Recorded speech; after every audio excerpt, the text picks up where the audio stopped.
Bum bum bum da da da da da da da da da da. Yeah, that's right, it's the Curb Your Enthusiasm video, where I get round to talking about one of the major satirical comedies of the last 20 years that spawned all the way back from when Larry David did a mockumentary about his life on HBO, and then it went so well that it kind of just turned into a full show.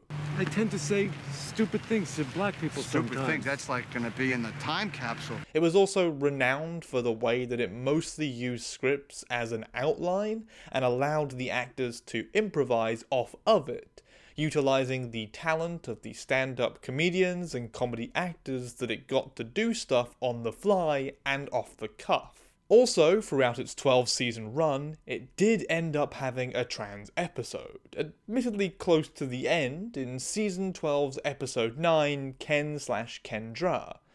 Bit late to the party maybe, but at least it did a somewhat definitive one, so I won't get people having a go at me for using a bit of imagination and discussing metaphor/allegory. Now, some of you might actually be thinking how saying Curb was late to the party is a bit of a misnomer, because while they didn't do a trans episode on it, they did feature a few trans characters prior to this episode, to which I say, don't worry, I got you, we are covering Joey Funkhouser as well. And while we're at it, we're going to discuss Laverne Cox appearing in Season 10's Episode 3, Artificial Fruit. And we're also going to cover an earlier trans insert that they had planned, which ultimately fell through thanks to a few reasons that make it clear why it didn't end up getting broadcast. So that's a fun little inkling for you there on a bit of behind the scenes drama. Regardless, let's get on with the main meat of this video and sink our teeth into Ken/Kendra. The episode begins with Larry David getting into his usual misunderstandings with people. Misunderstandings that generally end up making him look racist or sexist. In this case, it being him looking like he was sexually harassing his masseuse when he was just annoyed that she finished early. You want happy ending? No, I don't want happy. No, you've only done 35 minutes. I paid for an hour. No. It has nothing to do with the trans thing, so we can kind of skip through it. But the idea that Larry is always sticking his foot straight into his mouth with what he acts and says without considering the implications about them is a core part of every interaction that he has on this show. And that remains true for the trans stuff too. Hey!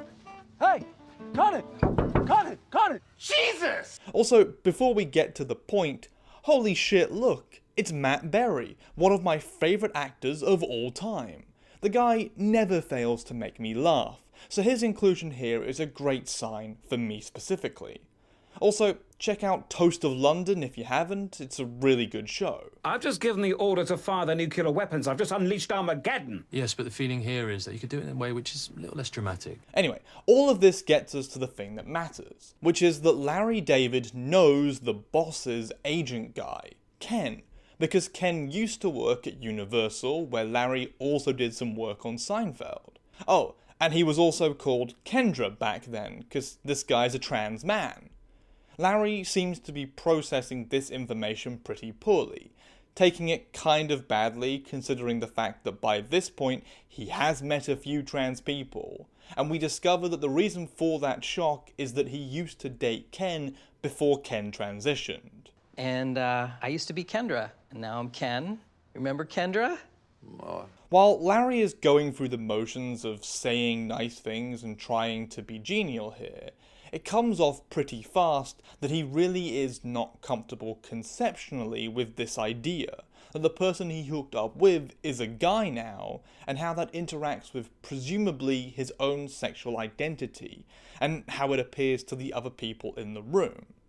Now, the show kinda goes in a funny direction, because Ken reveals some humorous information about when they used to have sex, specifically the fact that they would do it on the floor, a point that everyone latches onto and makes a big deal out of, because it reveals how Larry views this hookup as a get in and get out situation, the floor being an undesirable place to stay on after the act, and allowing you to put your coat on and leave.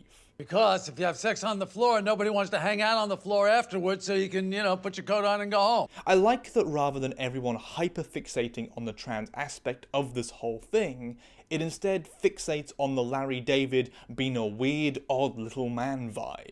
Something that is both funny in the regular sense, and also funny in a more meta sense, because it goes against regular trans inclusion that cis audiences may be aware of. However, we do then move from this to the more cis issue point of the episode, which is Larry emphatically saying how he didn't sleep with Ken, that he slept with Kendra instead, trying to make this clear distinction between the pre- and post-transition parts of this person as if they are separate people because of how he feels uncomfortable being linked to having slept with a man. Now, this can be considered offensive, especially if the trans person is comfortable identifying themselves as being who they are before transitioning. I mean, some trans people do like to divide the two into different identities and distance themselves, but many don't. And it's kind of weird to act as if they were all of a sudden a different person just because they changed genders. Ken is Ken, Kendra is Kendra, and never the twain shall meet. Oh, we've met. Literally Ken says this, so it's clear that he views this as the way things are. He still is the same person. And it's pretty clear that Larry only has an issue because of a cis straight person hang up with the mental gymnastics of the situation, when you could just be like, oh yeah, I slept with this person pre-transition. That's just what happens sometimes. It doesn't have to be a problem or reflect on me in any way, shape or form, it's more of a them thing. But then of course, if that was how Larry thought, his character wouldn't be this colossal fuck-up who kept the show running for 12 seasons and 24 years while we laughed at the situations he got himself into. Where did you learn about this symbol? Larry taught me how to make a swastika. It's also nice here that at the end it feels kinda clear that Ken is doing a lot of this to mock Larry. Like he's playfully pulling the strings of Larry's straight identity. And I'm a big fan of that coming from a trans person, because it's very realistic to how a lot of us would act. I mean, remember that thing we talked about earlier? How much of this show was just script outlines with the actors getting to do a lot of improv for it? Well, Ken here is played by Ian Harvey, a transgender actor and stand-up comedian who has been in a bunch of things like Transparent, Road Trip Nation, and Young and Hungry. And I think this is a very clear and obvious example of how when a trans person gets to be involved in the creation of a trans character, that it ends up actually being more realistic towards the community. It ends up being better representation by virtue of the fact that it is based off something more true. It's also good because it gives trans people in the audience ways to see ourselves that we normally don't get.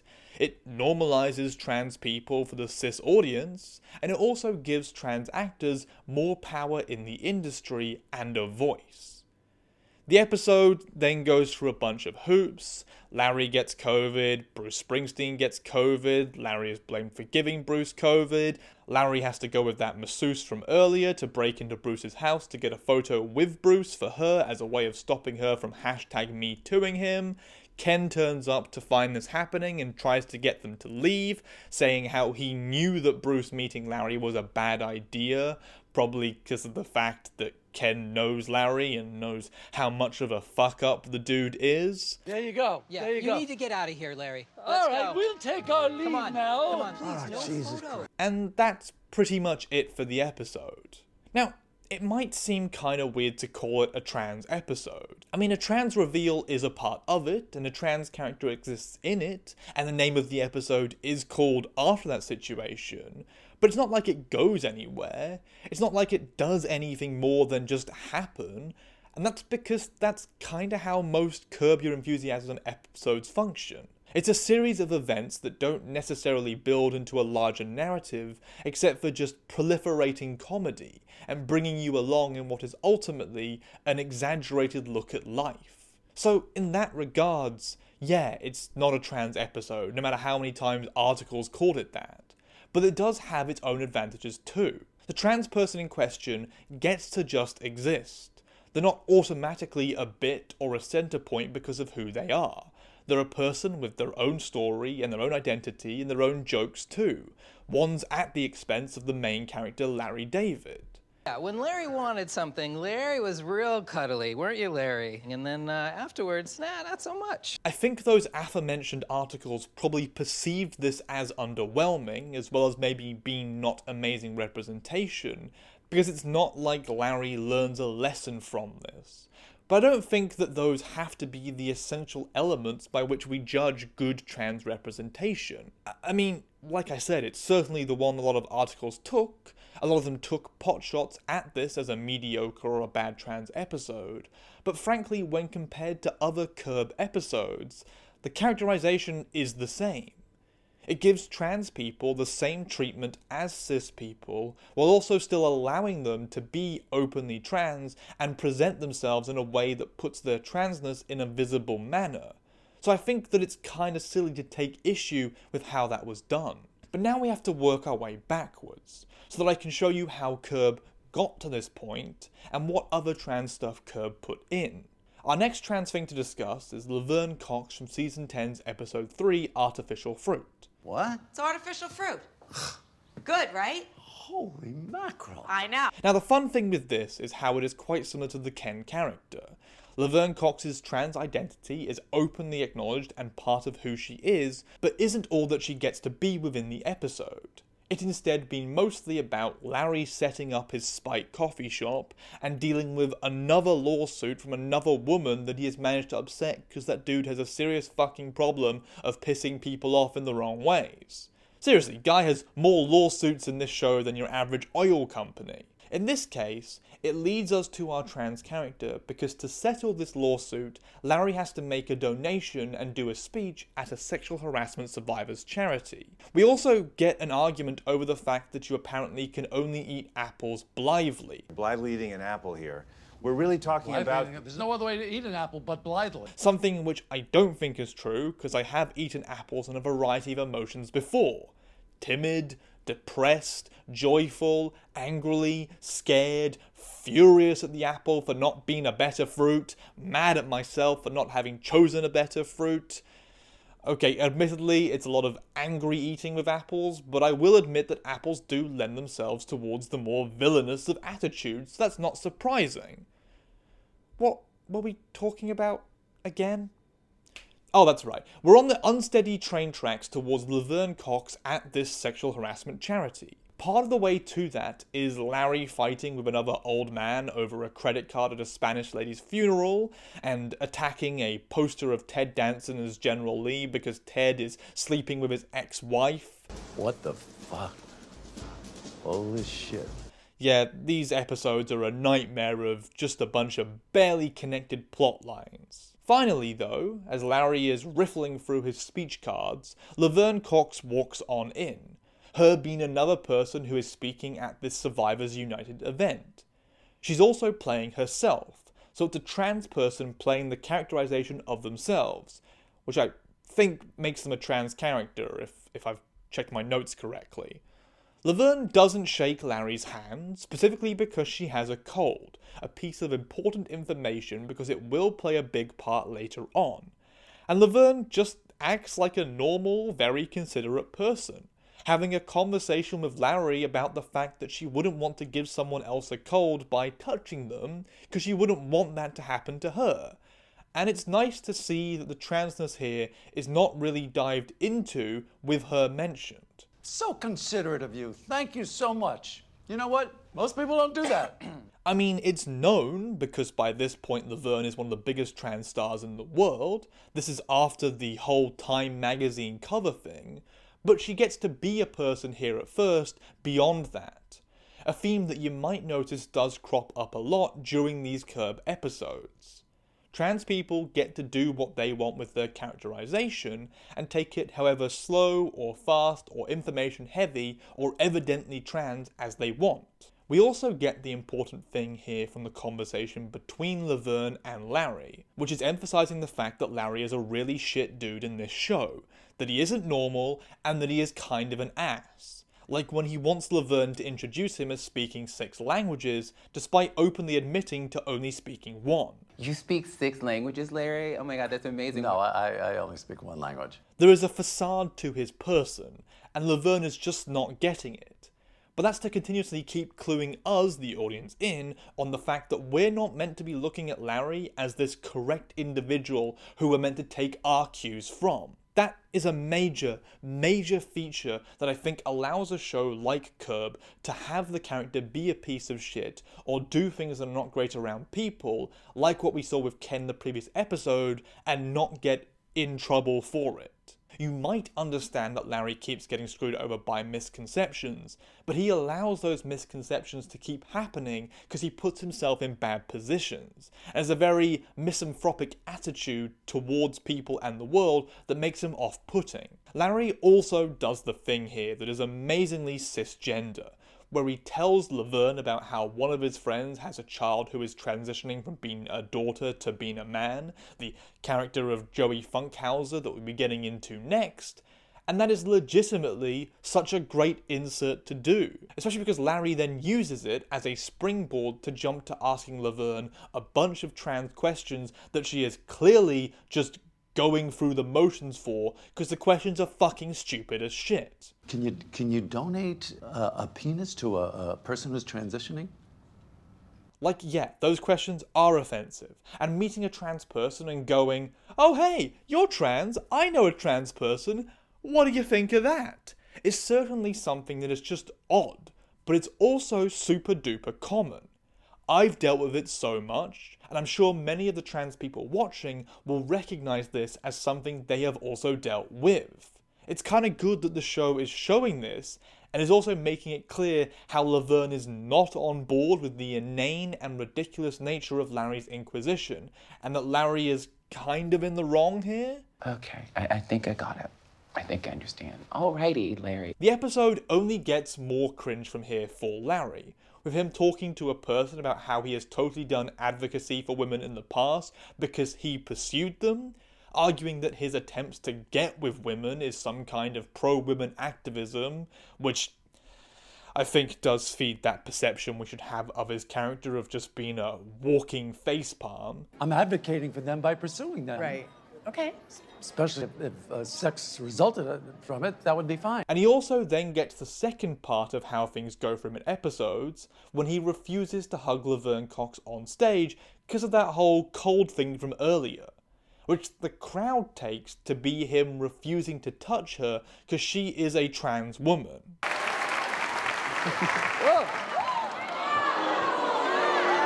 It's part self-inflicted tragedy and part universal karmic tragedy, all coming together into one big ball of disaster. I mean, Laverne certainly doesn't help him in this scene, which one could view as her leaving him out to dry, but also, In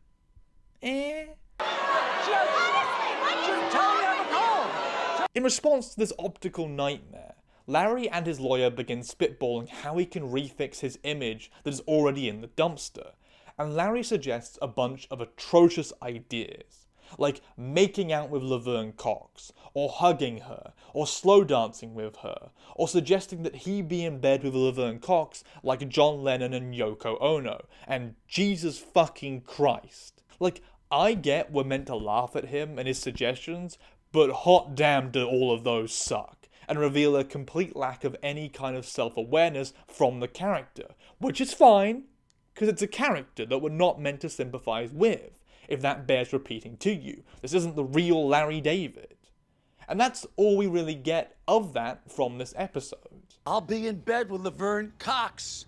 Some kind we get a picture. Don't come up with any more ideas. Now, this doesn't necessarily add anything new to our trans conclusion, but it does clarify what we already know, and it also just is another trans person getting to be in the show and reiterating our presence as normalization to the audience. It's not bold, it's not big, it's not blaring it out, but it does build a solid base from which to perceive us as existing, and that's sometimes worth a whole lot more. And that note actually kind of brings us perfectly to the character of Joey Funkhouser, a character who doesn't get their own episode in a guest way like Laverne Cox or Ian Harvey. Instead, Joey, played by Chaz Bono, another actual trans man, which marks 3 for 3 in having trans roles played by trans people, is a recurring background character tied to one of Larry David's friends. For a majority of their presence on the show, Joey Funkhouser was played by Mayim Bialik and went by Jodie Funkhouser. This changed during a conversation in Season 9's Episode 4, Running with the Bulls, where Marty Funkhouser, their father, announces that he had come out as a trans man. Although my daughter is transitioning. Oh, she looked pretty good. Well, she's a he now. So. Yeah, he. When is she getting the penis? We actually get to see Chaz Bono in the role a season later, during Season 10's Episode 10, The Spite Store, where he gets a very strange interaction with Larry David during a sauna, in which we discover that Joey has a giant penis because he hangs dong, and Larry cannot help but notice it. Whoa! What? What? Woo! Whoa! And that's basically it. As I said, this isn't a major character, they don't get a major role, and frankly the transness is brought up mostly because it's happening in the background, not to make a narrative out of it. The giant penis thing turns more into a conversation about there being giant penis clubs, and the difficulty of having to live with such a massive hog. Like, how do you wear clothes, or keep it contained? I don't see how you can wear underwear with that thing. It's so big, there's no way you can fit in underwear. You can't. It's a funny bit, and an additional element of the funniness is that as a trans man, he would have had surgery for that penis. But anyone could have had this giant penis joke done about them, and it would have gone the same direction. I wanted to, follow in the Funkhouser tradition of penises. What I'm getting at here is that Joey Funkhouser is not used as a trans prop for comedy. They're a trans person who has comedy around them, comedy that is not solely dependent on their transness, but does utilize it in a way that accentuates the joke. It's an improvement over much of the comedy that we have dealt with in previous shows, and I think it does illustrate an intention that goes into how Larry David in Curb Your Enthusiasm chooses to have minorities be played, aided by having minorities play themselves and giving them free rein to present it in the way that they want to. However, that approach might actually be rooted in a flawed situation that thankfully never made it onto TV because of the problems with it. That's right, I'm segueing us straight into the final topic of discussion in this Curb Your Enthusiasm video, the cancelled trans woman joke from an audition that trans actress Candice Kane mentioned in this interview with The Hollywood Reporter from 2015, and was supposedly a while before even then, which would have placed it well before all the trans inclusion that we've talked about today. And apparently, according to her, it was going to be a bit around a trans woman choosing to go into the men's bathroom because the line is shorter, and she really needs to go to the toilet. Candice Kane responded to this part by saying that while she was grateful for the offer, she couldn't in good conscience do it because it wasn't reflective of how a trans woman would actually act, and that she felt like she owed it to her community, our community, to not be part of telling an inaccurate or harmful story of trans people. Kane also mentions how another trans actress was also in the waiting room for that same role and walked out too, specifically Alexandra Billings. Now, writing a bad bit is kind of to be expected. At the end of the day, it's a bunch of cis people who are making jokes and might not always nail it. But there has to be an element of kudos here, first to the trans actors who responded to this role in a way that made it clear that it was not something they would be comfortable doing, and also to the people on Curb who saw those responses and chose to cut the part. I mean, rewriting it might have been better, because it would have still let a trans person appear in the show, but below that ideal decision is the secondary one of canning the whole thing, rather than going till you find a trans person desperate enough for work to do it, or a cis person who doesn't care. And later on, Curb evidently wrote roles that trans people were okay with playing. So thumbs up for taking that experience and doing better from it down the line. But you know, I want to make it more clear that the trans people who walked were a much bigger part of the process of doing this right. I mean, that's the core of all of this. That's the center point of my point here in this video, is that having trans people be involved in the creative process goes a long way towards getting things right. And isn't that what really matters here? I guess kinda like the show itself, my conclusion is less of a big finale, and more just that some things happened and reactions occurred from them, and then we got to the end. Significantly less lawsuits in the Curb show though, and at least was good for trans people, so I guess that's a good thing. Anyways, if you liked this video, or liked what I said about Curb, or just had a good time, then be sure to give this a like, share, subscribe, or comment, or go and check out some of my other videos that I've made. There's a lot of stuff in there, and I might have already talked about whatever movie or show you're thinking of suggesting, and if I have, then watch that video, and if I haven't, then please do go ahead and give me extra ideas in the comments. They all go onto the big sheet that will eventually be worked around to at some point. On the note of the channel though, if you really want to support what I do here, and also want to see more big videos like the Harry Potter, Twilight or South Park one, then going to my Patreon and subscribing or doing a one-off payment through Ko-Fi is a great way to do that. The people in the $5 and up category should be scrolling past the screen right now. And I really appreciate everyone on there for allowing me to do what I do here and get paid for it. It really helps a lot, especially because making videos is surprisingly easier and quicker when I'm not worried about money or figuring out how to pay all the bullshit bills that the world piles on you just to live. Like, you have to pay for food, housing, water. Those things are the basic necessities needed to survive, and it's crazy that I have to get charged for those. But yeah, the more money that I get from my Patreon means the less that I need to think about ad revenue from YouTube, and that lets me focus on making the things that I think are cool, or that might not be so desired by the YouTube algorithm.